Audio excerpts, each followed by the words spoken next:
The bargain in silence. The sun beat down mercilessly on the wide prairie, where the horizon stretched unbroken, a vast sweep of golden grass under an endless blue sky.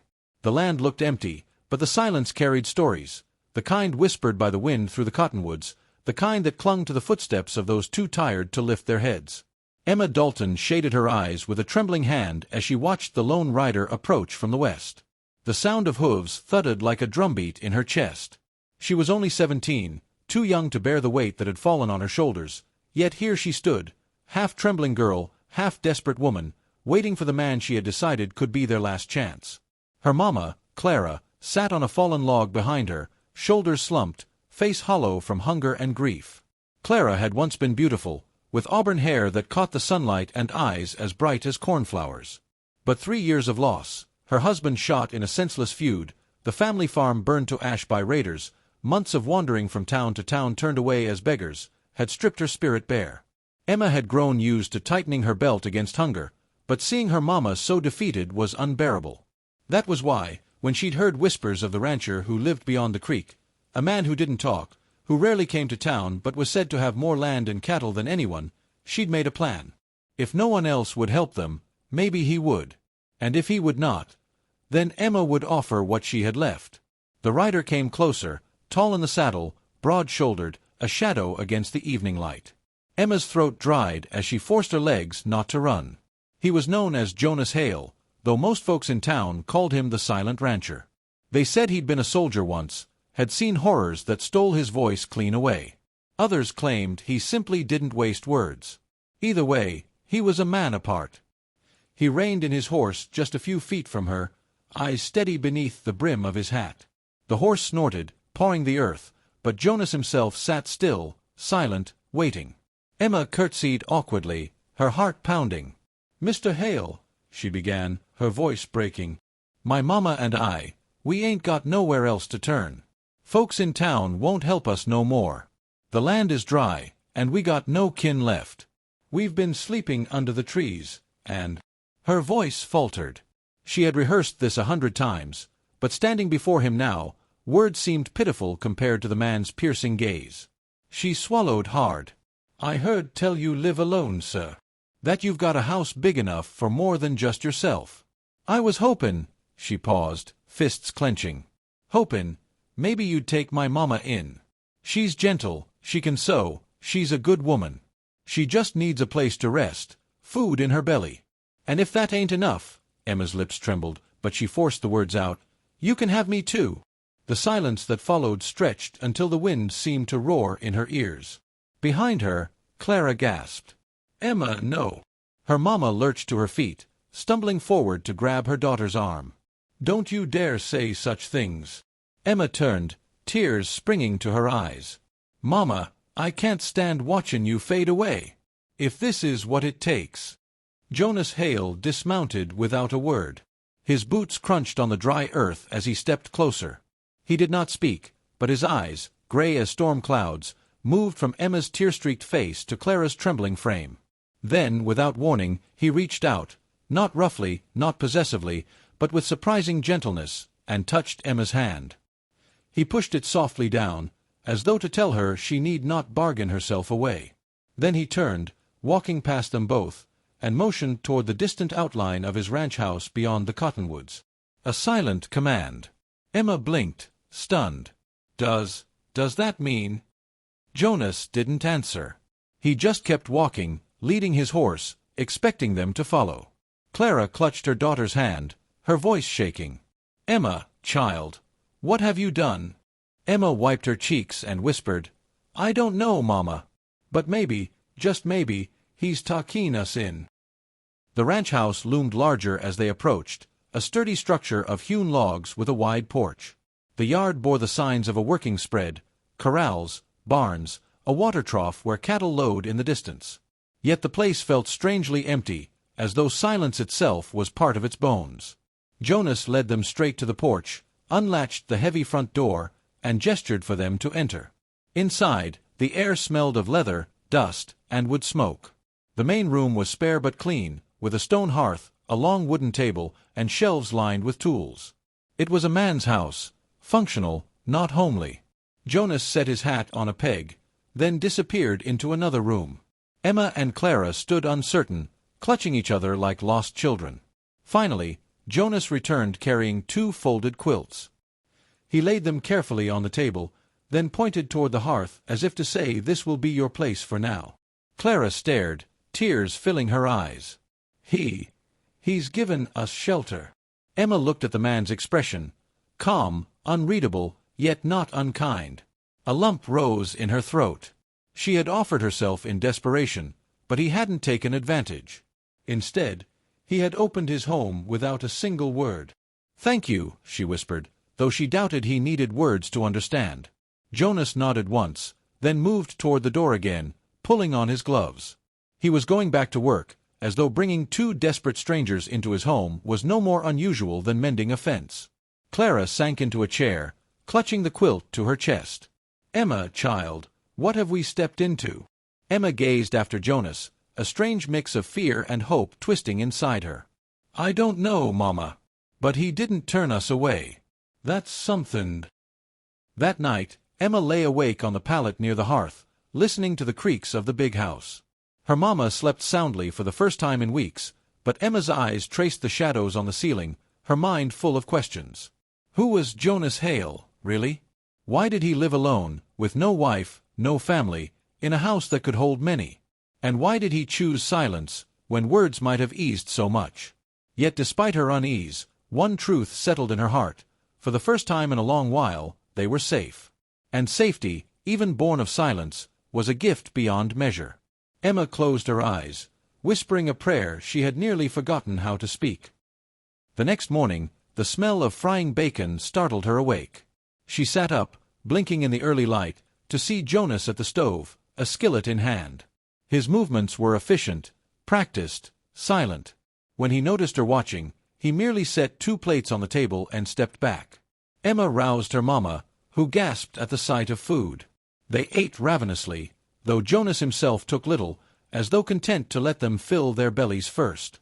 When Clara tried to thank him, Jonas lifted a hand gently, almost shyly, as if to say, "No need." It struck Emma then, Jonas's silence wasn't coldness. It was something else. A wound, perhaps. Or maybe just the way he chose to be. But whatever it was, his actions spoke louder than all the words she had ever heard from the mouths of selfish men. And though she didn't yet know it, that silence would come to claim them both, not as property, not as prisoners, but as family. For the rancher's silence held more promise than any vow. Life on Jonas Hale's ranch was hard but steady, its rhythm beating like the hooves of cattle across the range.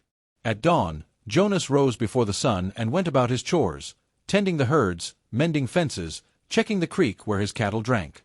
He never asked Emma or Clara for more than they could give, but Emma, restless with gratitude and guilt, insisted on helping. She learned quickly that Jonas preferred action over words. If she swept the porch, he'd nod once. If Clara cooked supper, he'd leave an extra portion of coffee beans or flour on the table the next morning. His silence was never harsh, never dismissive. It was steady, solid, like the beams that held the roof over their heads.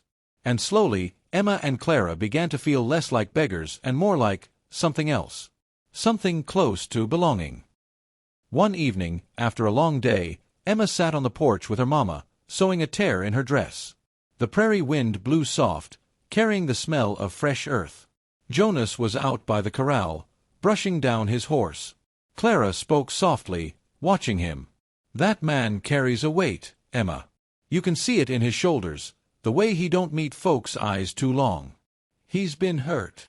Emma nodded, her hands stilling on the cloth. "But he ain't cruel. Not like the others we met."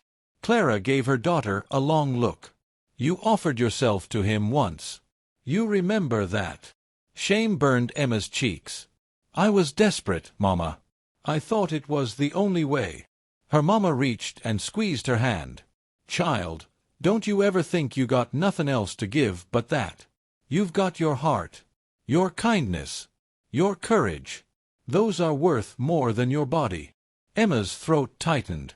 She glanced toward Jonas, who had paused his work, standing with his hand resting on the horse's neck. For a fleeting moment, she thought she saw his gaze fixed on her, unreadable but heavy with something unsaid. Then he turned away again, silent as ever. The following week brought trouble. It was near sundown when 3 riders appeared on the horizon, dust trailing behind them like a warning. Emma spotted them first, her sewing forgotten as dread curdled in her belly. Strangers. Men with the easy swagger of those who took what they wanted. Jonas met them at the gate, his stance unyielding, though he spoke no words.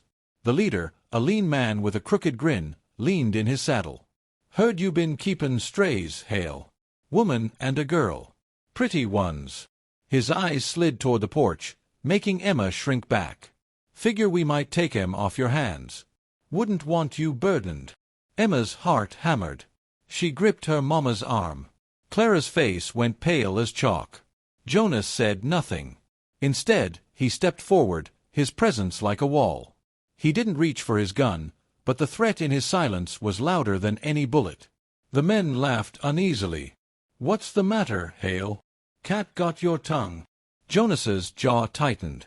He reached slowly, deliberately, and pulled the rifle from his saddle. He didn't aim it, he just held it, steady as the earth, eyes locked on the intruders. The laughter died. The crooked-grin man spat into the dust. "Ain't worth it. Come on, boys." He wheeled his horse, and within moments the riders disappeared back into the horizon. Emma released the breath she hadn't realized she was holding. Her knees shook, but her chest swelled with something fierce and certain. Jonas Hale had claimed them, without a single word, against men who would have taken everything. That night, as the firelight flickered against the walls, Clara whispered, "Emma, we're safe because of him. Safe, truly safe, for the first time since your pa died." Emma looked across the room where Jonas sat sharpening a knife, the flames glinting against his silent profile. Safe, yes. But also, something deeper stirred in her, something she didn't dare name. Days bled into weeks. Clara regained color in her cheeks, humming while she cooked. Emma learned to ride one of Jonas's gentler mares, laughing when the wind tangled her hair. Slowly, life grew roots again, sinking into the soil of this ranch, watered by silence, fed by kindness. Yet Emma's heart warred within her. She remembered the shame of her desperate offer, and though Jonas had never touched her improperly, never spoken a word of claim, she sometimes caught his gaze lingering just a moment too long. Not with hunger, but with something almost tender. One evening, when the sky blazed orange and pink, Emma found herself standing beside him at the corral. For a long while they watched the cattle graze, the silence stretching between them like a thread. Finally, Emma whispered, "Why don't you speak, Jonas?" Her voice sounded too loud in the quiet, and she regretted it instantly. But he didn't turn away. Instead, he slowly unbuttoned the cuff of his sleeve, rolling it up to reveal a jagged scar twisting along his arm. Then he touched his throat, his fingers brushing the base of his neck, where another scar lay hidden by his shirt. Emma's breath caught. He had been wounded. Silenced not by choice, but by violence. Her heart ached. She reached out, hesitant, and touched his arm lightly. "I'm sorry," she whispered. Jonas looked at her, eyes shadowed but soft. Then, in a motion so gentle it nearly broke her, he placed his calloused hand over hers, pressing it against his arm, as though to say, "Don't be sorry. I lived. That's enough." Tears pricked her eyes. She nodded, understanding what words could never say. Autumn came early that year. The nights grew cold, and the 3 of them huddled closer to the hearth. Clara often spoke of planting a garden come spring, her voice carrying hope that once seemed lost forever. But one night, Clara coughed hard, a deep rattle in her chest. Fever followed, stealing her strength faster than Emma could bear. Jonas rode for miles to fetch medicine, returning in the dead of night, sweat and dust clinging to him.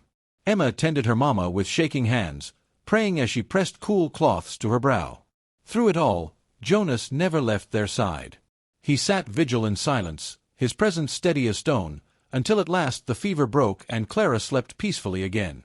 Emma wept in relief, collapsing against Jonas's shoulder.